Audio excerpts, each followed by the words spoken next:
అన్ని రకాల వస్త్రాలపై up to 66% of.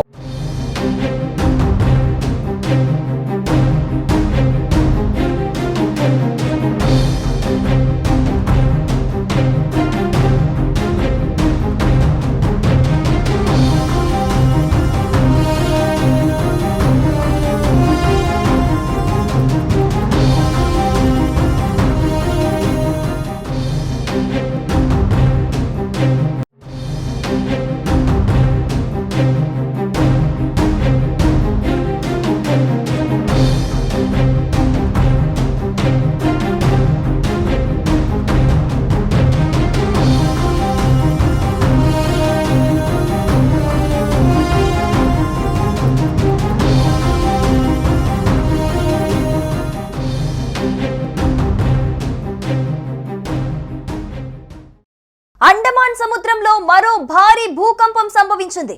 వరుస భూకంపాలు జనాల్ని నిద్ర లేకుండా చేస్తున్నాయి. మారుమూల ద్వీపాల్లో గ్యాప్ లేకుండా భూకంపాలు సంభవిస్తూ ఉన్నాయి. ఇప్పటి వరకు 2 వారాల్లో 900కి పైనే భూకంపాలు సంభవించినట్లు లెక్కలు చెబుతున్నాయి. దీంతో ప్రజలు రాత్రిలు నిద్రపోకుండా భయంతో వణికిపోతున్నారు. ఎప్పుడు ఎలాంటి ప్రమాదం ముంచుకొస్తుందోనని టెన్షన్ పడుతున్నారు. ఈ వరుస భూకంపాలు జపాన్ వాంగాబాబా చెప్పిన భారీ సునామీకి సంకేతమా అంటూ కొంతమంది ఆలోచిస్తున్నారు.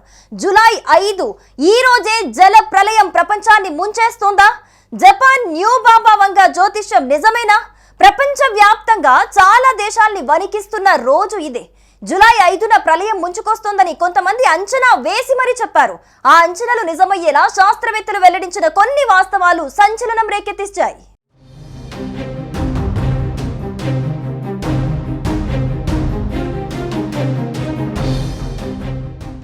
అండమాన్ సముద్రంలో పులావ్ వేహ్ దీవి సమీపంలో భూకంప కేంద్రం ఉన్నట్లు అధికారులు గుర్తించారు. రెక్టార్ స్కేల్ పై 4.9గా నమోదైనట్లు వెల్లడించారు. గత 4 రోజుల నుంచి అండమాన్ లో భూ ప్రకంపనలు వస్తున్నాయట. ఇంకా మరిన్ని ప్రకంపనలు వచ్చే ప్రమాదం ఉందని అధికారులు హెచ్చరికలు జారీ చేశారు. దీంతో ప్రజలు భయంతో ఇళ్ల నుంచి పరుగులు పెడుతున్నారు. గత కొన్ని వారాలుగా అండమాన్ సముద్రం పరిసర ప్రాంతాల్లో వరుసగా భూకంపాలు సంభవిస్తున్నాయి.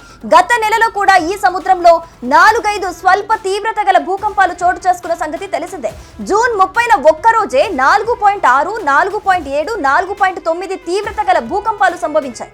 అయితే తాజా భూకంపానికి సంబంధించి ఇప్పటి వరకు ఎటువంటి ప్రాణ నష్టం లేదా ఆస్తి నష్టం సంభవించినట్లు అధికారిక ప్రకటన అయితే లేదు. భూకంప తీవ్రత తక్కువగా ఉన్నప్పటికీ భవిష్యత్తులో మరిన్ని ప్రకంపనలు సంభవించే అవకాశం ఉన్నందున ప్రజలు అప్రమత్తంగా ఉండాలని నిపుణులైతే సూచిస్తున్నారు.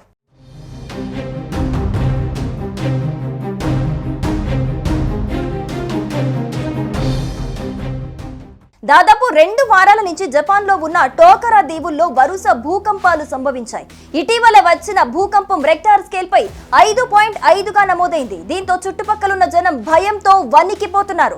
అయితే ఇప్పటి వరకు వచ్చిన భూకంపాలతో ఎలాంటి నష్టం జరగలేదని, ముందు ఎటువంటి ప్రమాదాలు పొంచి ఉన్నా ప్రజలను సురక్షిత ప్రాంతాలకు తరలిస్తామని అధికారులైతే వెల్లడించారు. ఇక ఇదిలా ఉంటే జపనీస్ బాబా వంగాగా పాపులర్ అయిన రియో టాక్సుకి జూలై 5న జపాన్ను పెద్ద ఎత్తున సునామీ చుట్టుముడుతుందని, ఈ సునామీలో పలు నగరాలు కొట్టుకుపోతాయని జోస్యం చెప్పింది.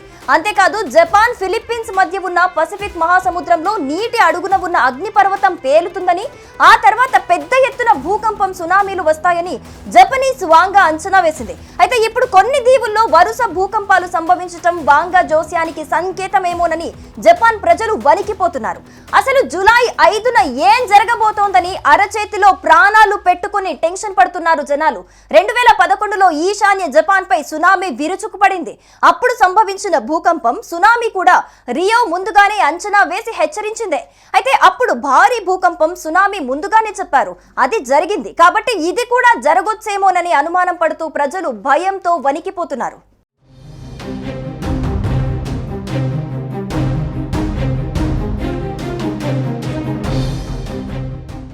సుమన్ టీవీలో మీ పర్సనల్ అండ్ బిజినెస్ ప్రమోషన్స్ కోసం కింది నెంబర్కి కాంటాక్ట్ చేయండి.